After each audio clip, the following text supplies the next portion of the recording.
professor, I will test you in the worst way. Don't bring a Scantron, pop quizzes all day. Cause of our chemistry, we do biology. What's happening, fam? L.A.R. movement still moving. Subscribe or die trying. We got to talk about people's relationships with drugs. So, last night I went to see Creed. And when I walked in there, we sat down, watched the movie. Cat came in there smelling like, just one cat came in there smelling like weed. Just too much. It's like 9 at night. So you trying to tell me you got to get high to go to a movie, whatever. I get up today and let's look at an old clip of Michael Collier with Charlamagne the God. I don't know if it's the Breakfast Club or his show, but Michael Collier was talking about being sober and how he's glad he's off drugs, but in the beginning he missed it. Like he missed the high, he missed everything that went with it, and ultimately he was talking about how people don't really get that, like how much how much money you've wasted over the years, how much time you've wasted over years, how many opportunities you've ruined, how many bridges you burned, how many relationships you ruined. And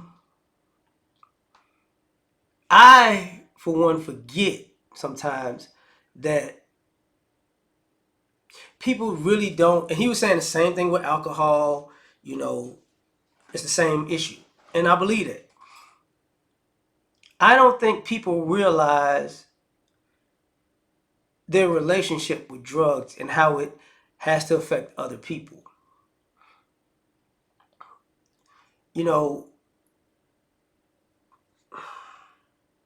There was moments in my life when I was younger where people were getting so high at doing it made little to no sense to me. Like as a child, it didn't make sense. Like I don't need you. I'm trying to. Well, I mean, most people are dead that I'm about. I shouldn't walk in on you playing board games for cocaine. As a child, you know what I'm saying? People shouldn't have to take care of your kids because your focus is so hard on drugs that even if you were responsible, you're not responsible with your kid. You're not responsible with your family. Like I said, the same thing with people who have gambling problems, right? People need that high. They need that escape. And while you're chasing that high, while you're having that escape, and it's the world is just it's so wonderful. You forgot your family might not eat this week. They might have to ask somebody else for money, or they might have to ask somebody else for food because you chasing that high. You didn't think about that part. You didn't care about that part. You got behind on the bills. The lights got cut off. You didn't care about that part. You had a job. You got fired because of drugs. Your addiction came before your income. You didn't care about that part. People who sell their body for a high. And the people that they wind up being around have no regard for their humanity or body for a high. And the things some people do, and the things that some people are ashamed to do. The situation, sometimes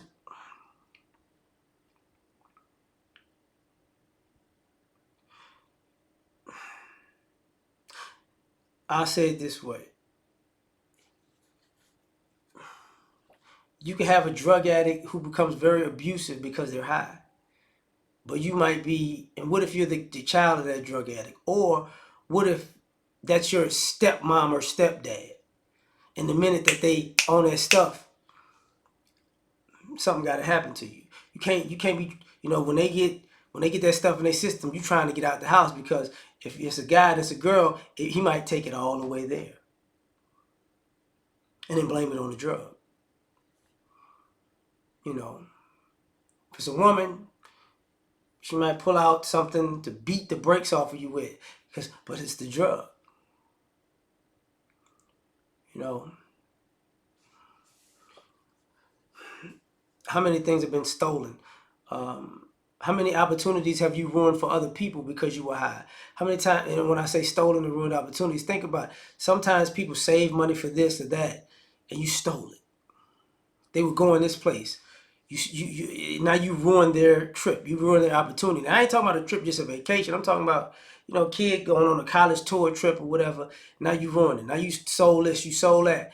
And now you out of luck. Now the kid can't go this place. Somebody's looking for you because you running amok in the streets and they get shot at or shot. You know?